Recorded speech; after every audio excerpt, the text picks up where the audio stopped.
दुनिया में हजरत आदम अलैहिस्सलाम से पहले क्या था? ये वो सवाल है जो हम सब के जहन में आता है कि कायनात में इंसानों से पहले आखिर क्या था। लिहाजा आज की इस वीडियो में आप जानेंगे कि इंसान से पहले जमीन पर कैसी खौफनाक मखलूक आबाद थी, और जब अल्लाह ने इंसान को पैदा करना चाहा तो उस पर फरिश्तों को ताज्जुब क्यों हुआ था। और हाँ, वीडियो में आपको ये भी बताएंगे कि शैतान, इब्लीस और आदम की दुश्मनी कहाँ से शुरू हुई थी। आज की जो वीडियो नाजरीन कुरान और हदीस की रोशनी में पेश की जा रही है। सबसे पहले नाजरीन ये बात वाज़ेह कर दूं कि जब एक सहाबी ने हुजूर नबी अकरम सल्लल्लाहु अलैहि वसल्लम से सवाल किया कि ए अल्लाह के रसूल सल्लल्लाहु अलैहि वसल्लम, ज़मीन और आसमान को पैदा करने से पहले हमारा परवरदिगार कहाँ था? तो आप सल्लल्लाहु अलैहि वसल्लम ने फरमाया कि अल्लाह के सिवा और कुछ नहीं था। फिर उसने पानी पर अपना अर्श बनाया। गोया ये इस कायनात की इब्तिदा थी। फिर अल्लाह पाक ने कलम को पैदा किया और उसको हुक्म दिया कि हर बात का इल्म अल्लाह ताला के हुक्म और उसके हुक्म से कयामत तक होने वाला सब कुछ लोहे महफूज में लिख। इसके बाद आसमान और जमीन के 6 दिन में तख्लीक की गई। जब नाजरीन यमन से आए हुए एक वफद ने हुजूर सल्लल्लाहु अलैहि वसल्लम से कहा कि हम आप सल्लल्लाहु अलैहि वसल्लम से दीन की समझ और कलम की इब्तिदा जानने के लिए आए हैं, तो आप सल्लल्लाहु अलैहि वसल्लम ने फरमाया, जिसका मफहूम यह है कि सबसे पहले सिर्फ अल्लाह पाक का अर्श पानी पर था।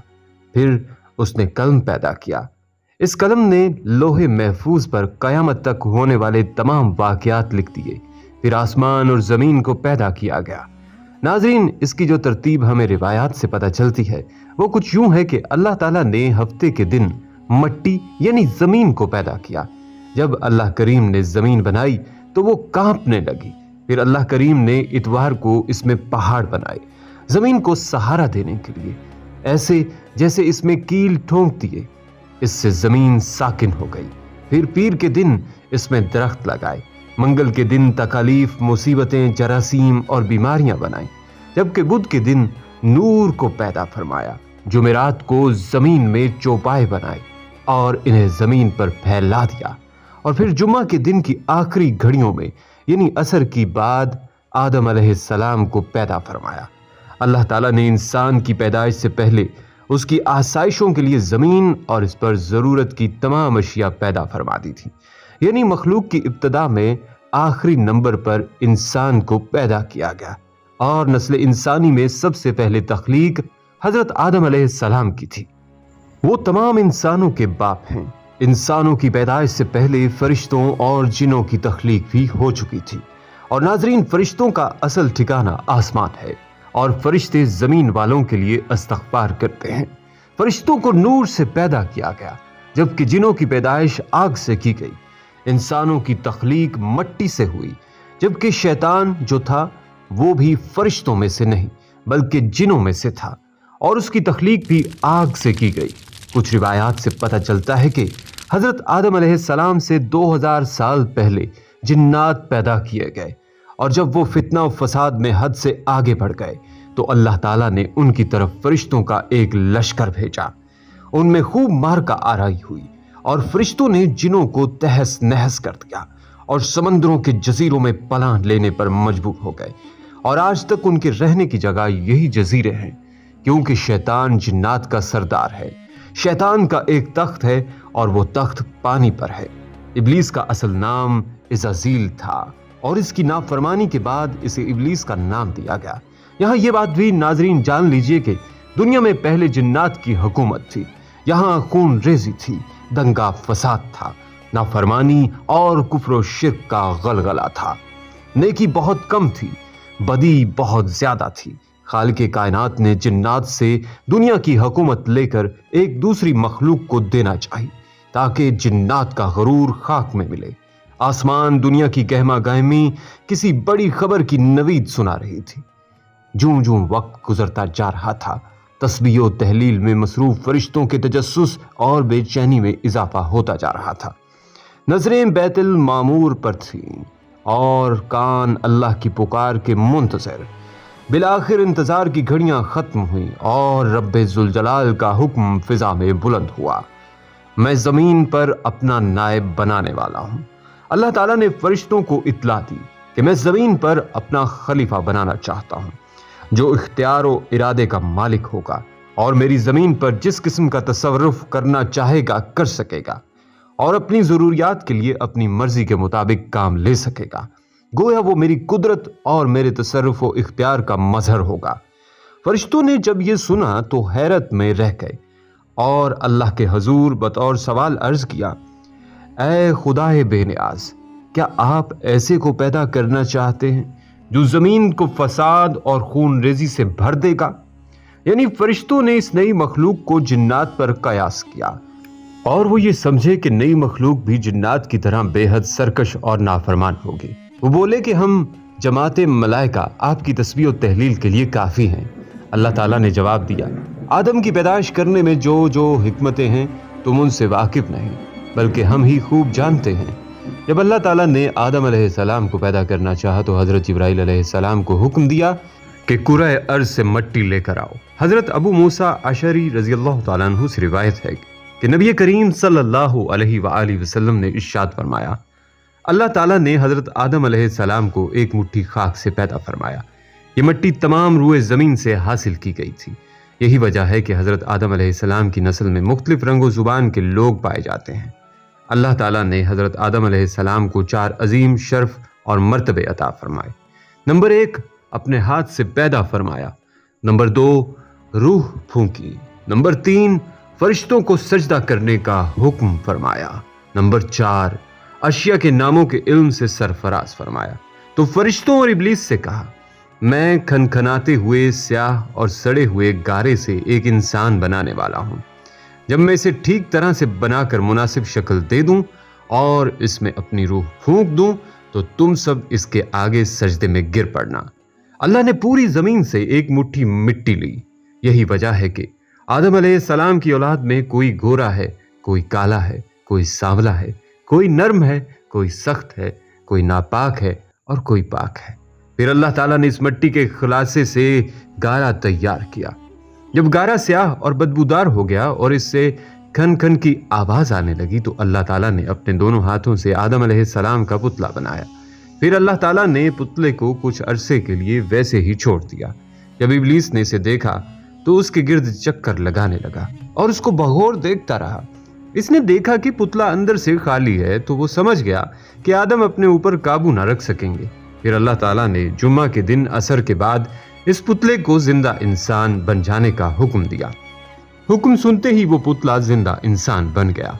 आदम अलैहिस्सलाम का खमीर मट्टी से गूंदा गया और ऐसी मट्टी से गूंदा गया जो नित नई तब्दीली कबूल करने वाली थी। जब ये मट्टी पुख्ता ठीकरी की तरह आवाज देने और खनखनाने लगी तो अल्लाह ताला ने इस जस्दे खाकी में रूह फूंकी। अभी रूह नाक के नथनों से दाखिल होकर दिमाग तक पहुंची ही थी कि आदम अलैहिस्सलाम को छींक आई। उसी वक्त आदम अलैहिस्सलाम को अल्लाह पाक की तरफ से इल्हाम हुआ कि इस छींक के जवाब में अल्हम्दुलिल्लाह कहो। आदम अलैहिस्सलाम ने छींक लेते ही अल्हम्दुलिल्लाह कहा, जिसके जवाब में अर्श मुअल्ला से यरहमकुल्लाह यानी अल्लाह तुझ पर रहम करेगा जवाब आया। फिर अल्लाह ताला ने उनसे फरमाया, जाओ इन फरिश्तों को सलाम करो और सुनो वो क्या कहते हैं। जो कुछ वो कहें वही तुम्हारा और तुम्हारी ज़ुर्रियत का सलाम होगा। आदम अलैहिस्सलाम उनके पास गए और उनसे कहा, अस्सलामु अलैकुम। फरिश्तों ने जवाब दिया, वालैकुमुस्सलाम व रहमतुल्लाहि व बरकातुहू। फिर रफ्ता रफ्ता रूह आदम हजरत आदम अलैहिस्सलाम के तमाम जस्ते खाकी में सरायत कर गई। यूं वो मिट्टी का पुतला यक ब यक गोश्त पोस्त हड्डी पट्टे का जिंदा इंसान बन गया और इरादा, शऊर, हिस्स, अक्ल और वजदानी जज्बातों कैफियत का हामिल नजर आने लगा। फिर अल्लाह ताला ने आदम को सारे नाम सिखा दिए। फिर अल्लाह पाक ने फरमाया, ए मलाइका इन चीज़ों के नाम बताओ। फरिश्तों को भी खबर तक न थी कि इन चीज़ों के क्या क्या नाम हैं। कायनात की तमाम अशिया फरिश्तों के सामने पेश हैं और उनके नाम उन मासूमों से दरियाफ्त हो रहे हैं। ये क्यों? ये सिर्फ आदम अलैहिस्सलाम का एजाज बढ़ाने के लिए।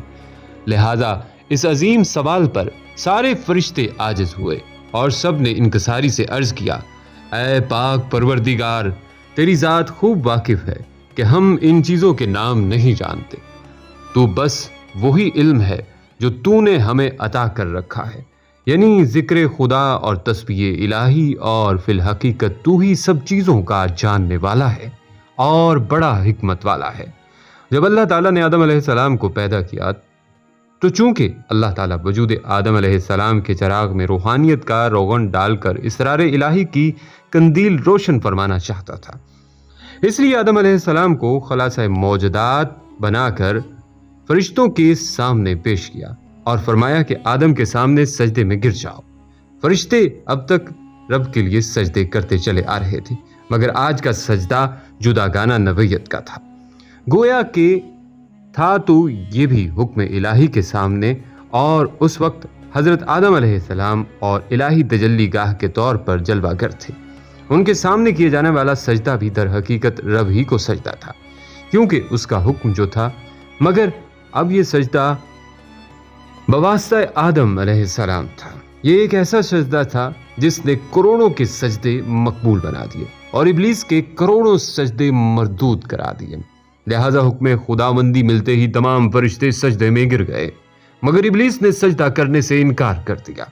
یہاں یہ بات قابل ذکر ہے کہ انسانوں میں بھی نافرمانی اور ظلم کا مادہ ہے، لیکن یاد رہے کہ وہ جنات کے مقابلے میں کم ہے۔ یوں سمجھنا چاہیے کہ انسان ایک ایسی مخلوق ہے جو فرشتوں اور جنات کے بیچ کی معتدل مخلوق ہے۔ حضرت آدم علیہ السلام کی تخلیق اور فرشتوں کے کلام کے بارے میں قرآن کریم میں ارشاد ہے کہ اے پیغمبر، اس وقت کا تصور کرو جب آپ کے رب نے فرشتوں سے کہا کہ میں زمین میں ایک خلیفہ بنانے والا ہوں، تو وہ کہنے لگے کیا تو اس میں ایسے شخص کو خلیفہ بنائے گا جو اس میں فساد مچائے گا اور ایک دوسرے کا خون بہائے گا، جبکہ ہم تیری حمد و ثنا کے ساتھ تسبیح و تقدیس بھی کر رہے ہیں۔ اللہ تعالیٰ نے انہیں جواب دیا کہ جو کچھ میں جانتا ہوں وہ تم نہیں جانتے۔ اس کے بعد اللہ تعالیٰ نے آدم علیہ السلام کو تمام اشیاء کے اسماء، نام و صفات خاص سمجھا دیے اور سکھا دیے، پھر ان اشیاء کو فرشتوں کے روبرو پیش کر کے ان سے کہا کہ اگر تم اپنی بات میں سچے ہو تو مجھے ان اشیاء کے نام بتا دو۔ فرشتے کہنے لگے نقص سے پاک تو تیری ہی ذات ہے، ہم تو اتنا ہی جانتے ہیں جتنا تو نے ہمیں سکھایا ہے، اور ہر چیز کو جاننے والا اور اس کی حکمت سمجھنے والا تو ہی ہے۔ اللہ تعالیٰ نے آدم علیہ السلام سے فرمایا اے آدم، ان فرشتوں کو ان اشیاء کے نام بتا دو۔ تو جب آدم علیہ السلام نے فرشتوں کو ان چیزوں کے نام بتا دیے تو اللہ تعالیٰ نے فرشتوں سے کہا کیا میں نے تمہیں یہ نہ کہا تھا کہ میں ہی آسمانوں اور زمین کی پوشیدہ باتیں جانتا ہوں، اور ان باتوں کو بھی جانتا ہوں جو تم ظاہر کرتے ہو اور ان کو بھی جو تم چھپاتے ہو۔ اور وہ وقت بھی یاد کرو جب ہم نے فرشتوں سے کہا کہ آدم کو سجدہ کرو تو سوائے ابلیس کے سب فرشتوں نے اسے سجدہ کیا۔ ابلیس نے اس حکم الہی کو تسلیم نہ کیا اور گھمنڈ میں آ گیا اور کافروں میں شامل ہو گیا۔ پھر ہم نے آدم سے کہا کہ تم اور تمہاری بیوی دونوں جنت میں آباد ہو جاؤ اور جہاں سے چاہو اس کے پھل جی بھر کے کھاؤ، البتہ اس درخت کے پاس نہ پھٹکنا ورنہ تم دونوں ظالموں میں شمار ہو گئے۔ آخرکار شیطان اس درخت کی ترغیب دے کر آدم و حوا دونوں کو ورغلا دیا، اور جس حالت میں وہ تھے انہیں وہاں سے نکلوا کر ہی دم لیا۔ تب ہم نے کہا تم سب یہاں سے نکل جاؤ، کیونکہ تم ایک دوسرے کے دشمن ہو، اور اب تمہیں ایک معینہ وقت تک زمین میں رہنا اور گزر بسر کرنا ہے۔ پھر آدم علیہ السلام نے اپنے رب سے چند کلمات سیکھ کر توبہ کی تو اللہ تعالیٰ نے ان کی توبہ قبول کر لی۔ حضرت آدم علیہ السلام نے اپنی دعا میں یہ کلمات عرض کیے کہ اے ہمارے رب، ہم نے اپنی جانوں پر زیادتی کی، اور اگر تو نے ہماری مغفرت نہ فرمائی اور ہم پر رحم نہ فرمایا تو ضرور ہم نقصان والوں میں سے ہو جائیں گے۔ اور اس کے ساتھ حضرت عمر فاروق رضی اللہ تعالیٰ عنہ سے مروی ہے، نبی اکرم صلی اللہ علیہ وآلہ وسلم نے ارشاد فرمایا جب حضرت آدم علیہ السلام سے اجتہادی خطا ہوئی تو عرصہ دراز تک حیران و پریشان رہنے کے بعد انہوں نے بارگاہ الہی میں عرض کی اے میرے رب، مجھے محمد صلی اللہ علیہ وآلہ وسلم کے صدقے میں معاف فرما دے۔ اللہ تعالیٰ نے فرمایا اے آدم، تم نے محمد صلی اللہ علیہ وآلہ وسلم کو کیسے پہچانا، حالانکہ ابھی تو میں نے اسے پیدا بھی نہیں کیا۔ حضرت آدم علیہ السلام نے عرض کی اے اللہ پاک، جب تو نے مجھے پیدا کر کے میرے اندر روح ڈالی اور میں نے اپنے سر کو اٹھایا تو میں نے عرش کے پایوں پر لا الہ الا اللہ محمد الرسول اللہ لکھا دیکھا، تو میں نے جان لیا کہ تو نے اپنے نام کے ساتھ اس کا نام ملایا ہے جو تجھے تمام مخلوق میں سب سے زیادہ محبوب ہے۔ اللہ تعالیٰ نے فرمایا، اے آدم تو نے سچ کہا، بے شک وہ تمام مخلوق میں میری بارگاہ میں سب سے زیادہ محبوب ہے، تم اس کے وسیلے سے مجھ سے دعا کرو، میں تمہیں معاف کر دوں گا، اور اگر محمد صلی اللہ علیہ وآلہ وسلم نہ ہوتے تو میں تمہیں پیدا نہ کرتا۔ اور پھر ایک شفیق استاد کی مانند بڑی محبت سے حضرت آدم علیہ السلام کو سمجھایا کہ تمہارا گھر فی الحال یہی ہے، یہی تمہارا عارضی قیام ہے، مجھے یاد رکھنا، اور جب جب میری جانب سے میرے رسول تمہارے پاس ہدایت لے کر آئیں تو ان کی اتباع کرنا، تم ایسا کرو گے تو نہ تمہیں کوئی غم ہوگا نہ کوئی ملال، تم واپس اپنے اصلی گھر اور مقام یعنی جنت کو حاصل کر لو گے۔ اس قصے پر ناظرین اگر غور کریں تو بہت سی الجھنیں سلجھتی چلی جاتی ہیں۔ یہ حضرت انسان جو اس بات پر قادر ہے کہ اللہ تعالیٰ کی زمین پر کشت و خون کا بازار گرم کر دے، بھوک اور بیماری کے سودے کرے، حیوانیت پر آئے تو اس حد تک کہ اپنی بیٹی کو بازار میں بیچ آئے، اس انسان سے دنیا میں خلافت کا کام کس طرح لیا جائے گا؟ اپنے ارد گرد نظر ڈالیں تو فرشتوں کی جھجک بلا وجہ معلوم نہیں ہوتی، مگر اللہ کی حکمت دو چیزوں سے عیاں ہوتی ہے۔ پہلی حکمت اس سجدے میں پوشیدہ ہے جو فرشتوں سے کروایا گیا۔ ایک طرف تو اس خاکی پتلے کے اندر چھپی نورانی روح کی تقدس کی طرف نشاندہی کی جاتی ہے، تو دوسرا یہ بتایا جاتا ہے کہ جہاں اس کے اندر شر کی پیروی کرنے اور فساد کی قوت ہے، وہیں اس انسان میں لامتناہی محبت، رحمت اور ایثار کا جذبہ بھی موجود ہے۔ فرشتے اور ان سے جڑی ہدایت اور پاک اعمال کرنے کی قوتیں، اور اسی طرح ابلیس سے جڑی شیطانی اعمال کرنے کی قوتیں دونوں انسان کے تابع کر دی گئی ہیں، اور اسے یہ بتا دیا گیا ہے کہ یہ دو راستے ہیں اور تم بیچ میں کھڑے ہو، اب ان دونوں میں سے جو راستہ چاہو اپنا لو، تمہارے اعمال تمہارا فیصلہ کریں گے۔ ابلیس کے راستے پر چلے تو ملعون ہو جاؤ گے، اور میرے راستے پر چلے تو پھر اس سجدے کا حق ادا کر کے اشرف المخلوقات بن پاؤ گے۔ اور پھر اس بنی نوع انسان کو نام دینے کی طاقت دی گئی، یعنی علم عطا ہوا، وہ بھی ایک ایسا علم جو انسان کو باقی تمام مخلوقات سے ممتاز کرتا ہے، جس کے ذریعے انسان اپنی تحقیق، تعلیم اور تجربہ نسل در نسل آگے بڑھاتا ہے۔ اسی طرح یہ بھی واضح ہے کہ اللہ رب العزت کو معلوم تھا کہ ہمارے جد امجد اس درخت کا پھل ضرور کھائیں گے، چونکہ بارگاہ رب میں یہ اعلان تو پہلے ہی ہو چکا تھا کہ میں زمین میں اپنا نائب بنانے جا رہا ہوں۔ یہ تھوڑی کہا گیا تھا کہ میں جنت میں اپنا نائب بنا رہا ہوں۔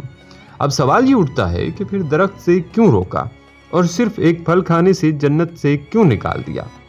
یہ دراصل انسان کی تخلیق اور تکمیل کا آخری مرحلہ تھا۔ یہ وہ پہلا از خود فیصلہ تھا جو انسان نے کیا۔ یہ اس بات کی نشاندہی تھی کہ اب یہ خاکی مخلوق تیار ہے کہ اپنے امتحان گاہ میں بھیج دی جائے، اور ایک مقررہ وقت تک اپنے علم الاسما کو استعمال کرتے ہوئے اپنا ذہنی، علمی اور عمرانی ارتقاء کرے، اور ساتھ ساتھ علم وحی کی متلاشی رہے۔ اور جب بھی رسول صلی اللہ علیہ وآلہ وسلم بارگاہ ربانی سے ہدایت لے کر آئیں، یہ انسان ان کی تصدیق کر کے اپنے لیے نجات کی راہ ہموار کرے۔ یوں انسان کو علم کا ہتھیار دے کر بھیجا، اور ساتھ ساتھ اس کی نجات سے جڑی تین باتیں اس کے اندر سختی سے بٹھا دی گئیں۔ اول یہ کہ جنت میں وقت گزارنے کا موقع دے کر اس کے دل میں لاشعوری طور پر اس کی محبت بھر دی گئی، اور یہ بتا دیا گیا کہ یہی تمہارا اصل مقام ہے، اور پھر یہ جو نکالے جانے کے باعث تم اسفل سافلین ہو گئے ہو، تو وہ اپنے اعمال اور اٹھان سے اپنی کھوئی ہوئی ساکھ دوبارہ بحال کرو اور اپنا اصل مقام دوبارہ تلاش کرو۔ یہی تمہارا امتحان ہے۔ پھر شیطان کی وجہ سے اس مقام کا چھننا، اس کے اندر اس بات کو بٹھایا گیا کہ شیطان میرا کھلا دشمن ہے، جس کی چال سے مجھے ہر دم ہوشیار رہنا پڑے گا۔ اور آخر میں یہ بھی سکھایا گیا ہے کہ یہ سفر یقیناً بہت لمبا اور مشکل ہوگا، تکلیف بھی ملے گی، مشکلات بھی آئیں گی، بشری کمزوری کے باعث گناہ بھی سرزد ہوں گے۔ ایسے میں کیا کرنا ہے؟ ایسے میں سارا غرور، تکبر ایک طرف رکھ کر صدق کے دل سے اللہ سے معافی مانگنی ہے اور رجوع کرنا ہے۔ اللہ ہم سب کو ان نصیحتوں پر عمل کرنے کی توفیق دے، آمین یا رب العالمین۔